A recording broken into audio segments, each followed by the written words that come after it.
What's the right time to start researching libraries? Very good question.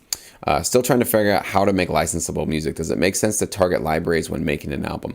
So this is kind of one of those topics, Daniel, that you can go a couple of different ways. I did have one member who was both a Sync Edge and a Sync Academy member email me a couple of months ago, and he says, Jesse, what really worked for me with using the services is that he first went to Sync Edge actually, and he first found the library, actually a couple of libraries that he really wanted to target his music to. And he said that by having that sort of target in mind, that end goal, that point of where he wanted to pitch his music, it gave him much more structure for then how to go into Sync Academy and then learn how to create licensable tracks and eventually put together a full album and go back to Sync Edge and submit it to that library. He actually was telling me should be a mandatory thing. He was that strong about that. He said it's basically one of those things that without knowing the library you're going to pitch to, it's pretty much like you can get so lost, right? Because you don't really know where the end point is, and you're kind of just making music because you hope that it's good and you hope that it's licensable. But when you don't have an actual catalog that you're listening to, let's say that you make pop music, so if you didn't know which particular library and their particular type of pop and the quality of music they have in their catalog, if you didn't have that as your reference point, I can kind of see his point that like maybe you don't really know the quality you should really be comparing yourself to, and you really don't know the style of pop that could really be useful for this particular company. So according to this student, I think it's not a bad idea to basically know the company that you want to pitch to before you learn how to create licensable music. It doesn't mean that you couldn't succeed learning how to create licensable music without knowing where it's going to go. You can obviously find a home for your tracks in the future. That happens also with many of my students. But for whatever it's worth, I do see that point of making sure that as you're going through, okay, how to create, like, how do I go from my intro to my verse to my chorus, back to my verse, back maybe to a bridge, to a chorus, and you're structuring it, and you're making sure the sounds are right, and you got the right instrument quality, and the mixing and the mastering, and all that kind of stuff, right? That's all, really, really intricate stuff to certainly learn.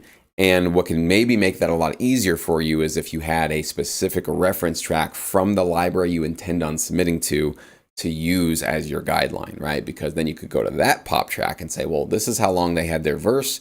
This is how they transitioned into their chorus. This is how they went to their bridge. Now, why should you be learning and using that as your reference? Well, that track's already been accepted, right? That track is already in their catalog. So there's already a proven history of this quality and this type of music being accepted. Now, caveat with that, there will be some tracks in catalogs that you research that are not that high quality. In fact, when I review a lot of stuff in Sync Edge, I find that a lot of tracks in some of these libraries are pretty subpar, actually, not that great.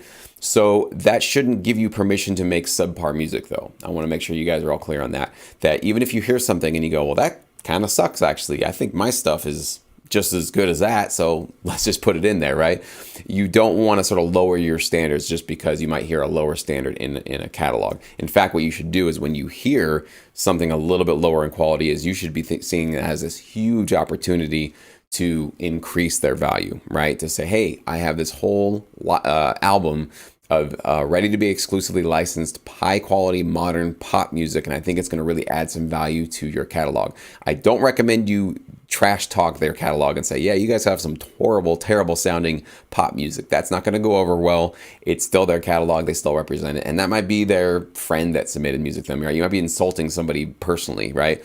So you don't need to point out what's weak about their catalog. You just need to offer the solution. And the solution is high quality, usually exclusively available, and an album, a full 10 or 12 track album ready to be exclusively licensed by that company. They click play, they hear it, they immediately will hear the quality coming through, and hopefully you're bringing that to them, okay?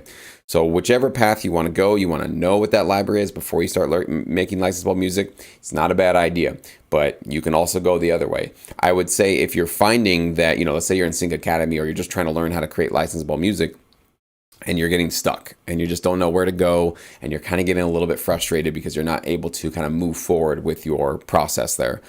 maybe you should change your strategy. That might be the sort of writing on the wall, the sort of sign you might need that, just trying to focus on making licensable music is not enough. You might need to also add in this final end goal of where you want to go with it. And hopefully that can help you become successful.